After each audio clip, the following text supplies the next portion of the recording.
नमस्कार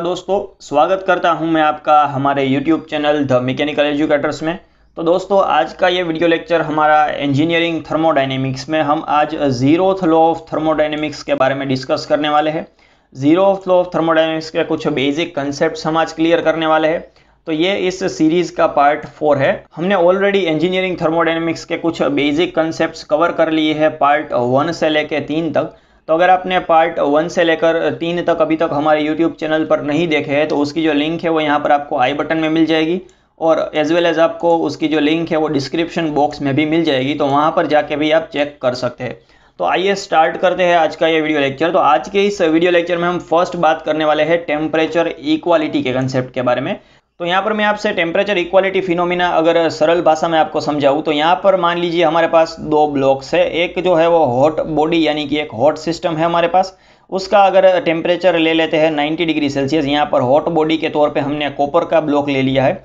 और cold body के तौर पर हमने आयरन का ब्लॉक ले लिया है 30 डिग्री सेल्सियस के तौर पे। तो यहाँ पर क्या होगा कि जब भी हम इन दोनों ब्लॉक को एक दूसरे के साथ कांटेक्ट में लाएंगे, यानी कि इन दोनों की जो सरफेस है उसे हम कांटेक्ट में लाएंगे, तो यहाँ पर हमने जो टेम्परेचर की डेफिनेशन रीड की थी पार्ट 2 में, तो वहाँ पर आपको पता होगा कि temperature is the representation of average kinetic fraction of internal energy of each and every substance. तो यहाँ पर क्या होगा कि हॉट बॉडी के पास जो मॉलिक्यूल्स है वो जो है वो हायर एनर्जी पजेस कर रहे हैं, यानी कि उसके पास जो एनर्जी है वो हायर है कंपेयर्ड टू कोल्ड बॉडी के मुकाबले। यहाँ पर क्या होगा कि अगर हम हॉट बॉडी और कोल्ड बॉडी दोनों को एक साथ में, यानी कि जो दोनों की कॉन्टैक्ट सरफेस को जो है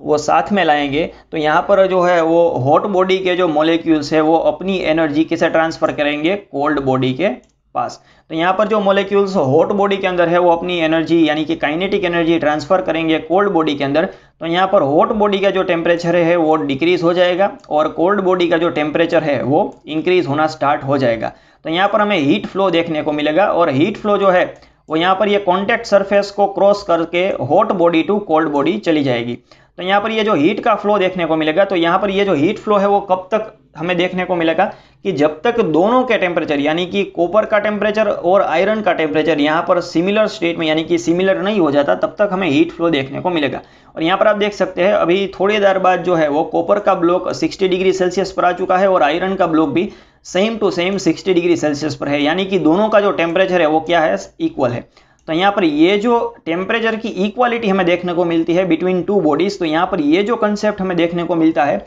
उसे हम टेम्परेचर इक्वालिटी कंसेप्ट कहेंगे। यहाँ पर आप देख सकते हैं कि यहाँ पर दोनों जो ब्लॉक है, कॉपर का ब्लॉक और आयरन का ब्लॉक, दोनों के अभी जो तापमान है वो क्या हो गए हैं, समान हो गए, यानी कि जो हीट फ्लो है वो अब क्या हो गया है, जीरो हो गया है। तो यहाँ पर टेम्परेचर इक्वालिटी की अगर थियरी की बात करूँ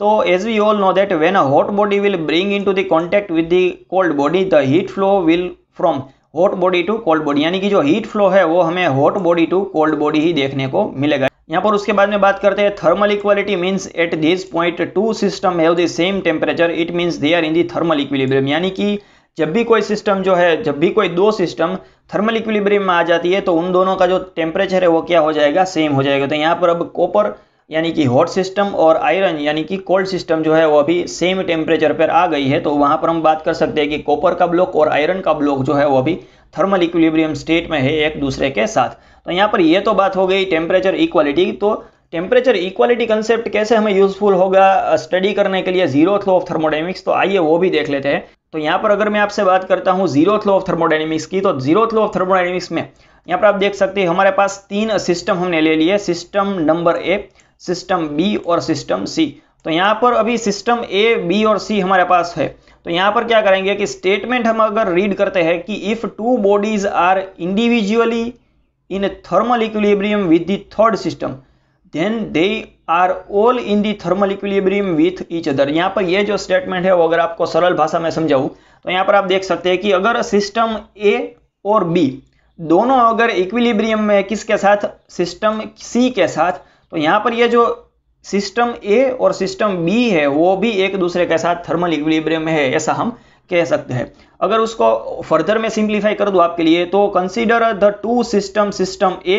एंड सी। फर्स्ट हम क्या करेंगे कि सिस्टम ए और सिस्टम सी को कंसीडर करेंगे। तो यहाँ पर क्या होगा कि अगर मैं सिस्टम ए और सिस्टम सी को अगर मैं कॉन्टैक्ट में लाता हूँ तो हीट फ्लो हमें देखने को मिलेगा वहाँ पर, और कुछ देर के बाद हमें क्या देखने को मिलेगा कि सिस्टम ए और सिस्टम सी का अगर टेम्परेचर जो है वो सेम हो जाता है तो हमें इन दोनों के बीच में थर्मल इक्विलिब्रियम देखने को मिलेगा। तो यहाँ पर क्या होगा कि अभी जो है वो सिस्टम ए और सिस्टम सी जो है वो थर्मल इक्विलिब्रियम में आ गई है, हमेशा समझ लेते हैं। उसके बाद में हम अगर इंडिविजुअली सिस्टम बी और सिस्टम सी की बात करते हैं कि अगर मैं सिस्टम बी और सिस्टम सी को भी एक दूसरे के साथ थर्मल इक्विलिब्रियम में लाने की कोशिश करता हूं, अगर यहाँ पर भी सिस्टम बी और सिस्टम सी दोनों का टेम्परेचर सेम हो जाता है तो वहां पर अब जो जीरोथ लॉ ऑफ थर्मोडायनेमिक्स क्या कहता है कि system A and system B उसे हमें कॉन्टैक्ट में लाने की जरूरत नहीं है, क्योंकि वो दोनों जो है वो अपने आप थर्मल इक्विलिब्रियम में आ जाएंगे। सिस्टम ए और सिस्टम बी अपने आप विदाउट एनी कॉन्टैक्ट सरफेस यहाँ पर थर्मल इक्विलिब्रियम में आ जाएंगे। तो यहाँ पर ये जो है वो जीरोथ लॉ ऑफ थर्मोडायनेमिक्स का स्टेटमेंट एकदम सिंपल है कि अगर सिस्टम ए इंडिविजुअली थर्मल इक्विलिब्रियम में है सिस्टम सी के साथ, और वहीं पर बात करते हैं system B individually thermal equilibrium में है सिस्टम सी के साथ, तो यहाँ पर सिस्टम ए और सिस्टम बी दोनों की दोनों जो सिस्टम है विदाउट एनी हीट ट्रांसफर वो जो है वो थर्मल इक्विलिब्रियम में आ जाएंगी। तो यहाँ पर फाइनल स्टेटमेंट रीड करते हैं, now if system A and system B will bring into the contact they both are in thermal equilibrium with each other. यहाँ पर अगर आप उसे कॉन्टैक्ट में लाएंगे तब भी जो है वो उसमें हीट फ्लो देखने को नहीं मिलेगा, क्योंकि यहाँ पर वो सिस्टम सी के साथ ऑलरेडी थर्मल इक्विलिब्रियम में है। तो यहाँ पर मैथ्स में भी आपको पता ही होगा, मैथ्स में भी आपने एक फॉर्मूला जो है वो पढ़ा ही होगा कि अगर A is equal to C और b is equal to C तो यहाँ पर a is equal to b हो सकता है। तो यहाँ पर यही जो फिनोमिना है वो भी जीरोथ लॉ ऑफ थर्मोडायनेमिक्स में यहाँ पर एप्लीकेबल है। तो यहाँ पर आई होप कि जीरोथ लॉ ऑफ थर्मोडायनेमिक्स आपको समझ में आ गए होंगे, मैंने सरल भाषा में आपको समझाने की कोशिश की। अगर हम बात करते हैं what are the applications of zeroth law of thermodynamics, तो यहाँ पर अगर आपसे मैं फंडामेंटल एप्लीकेशन की बात करूँ तो वो है टेम्परेचर मेजरिंग डिवाइसेस में। तो टेम्परेचर मेजरिंग डिवाइस में जीरोथ लॉ ऑफ थर्मोडायनेमिक्स कैसे एप्लीकेबल होता है, तो यहाँ पर ये जो फिगर दिखाई है उसमें क्या है कि एक सिस्टम ए रखी है हमने, सिस्टम ए यानी कि यहाँ पर एक जो है वो फ्लूइड भरा है एक कंटेनर में। तो यहाँ पर ये जो कंटेनर है इसमें 50 डिग्री सेल्सियस का हमने फ्लूइड जो है वो भरा हुआ है, और यहाँ पर हमने थर्मोमीटर के द्वारा जो है वो मैंने मेजर कर लिया है कि यहाँ पर ये जो फ्लूइड है उसका टेम्परेचर 50 डिग्री सेल्सियस है। वहीं पर अगर मैं आपसे बात करूँ कि हमने यहाँ पर सिस्टम बी ली है, उसका भी टेम्परेचर यहाँ पर इक्वल है, यानी कि सिमिलर है फ्लूइड ए के मुकाबले। यानी कि मान लीजिए ये जो है वो फ्लूइड ए है, ये जो है वो फ्लूइड बी है, तो फ्लूइड बी का भी टेम्परेचर हमने थर्मोमीटर के द्वारा मेजर किया है और उन दोनों का जो टेम्परेचर है वो 50 डिग्री सेल्सियस है।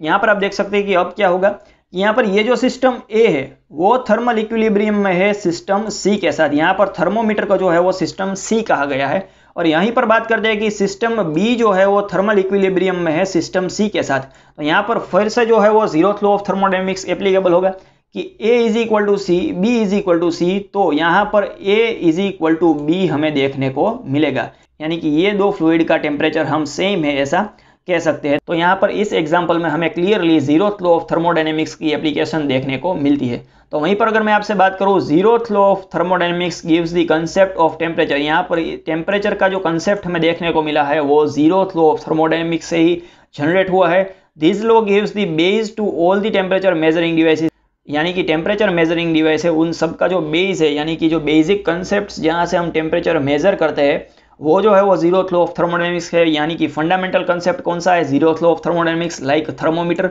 Which work on the zeroth law of thermodynamics, यानी कि जो थर्मोमीटर है वो जीरोथ लॉ ऑफ थर्मोडायनेमिक्स के ऊपर ही काम करता है। वहीं पर अगर हम बात करते हैं the system C which has so earlier was called as a thermometer, यहाँ पर हम सिस्टम सी की बात कर रहे थे प्रीवियस स्लाइड में, तो यहाँ पर जो सिस्टम सी है वो हमारी थर्मोमीटर ही होगी, क्योंकि जिसके साथ आप इंडिविजुअली जो है वो टेम्परेचर इक्वल कर रहे हैं, यानी कि ए का टेम्परेचर सी के साथ इंडिविजुअली इक्वल है और बी का टेम्परेचर भी सी के साथ ही इंडिविजुअली इक्वल है, तो हमारी जो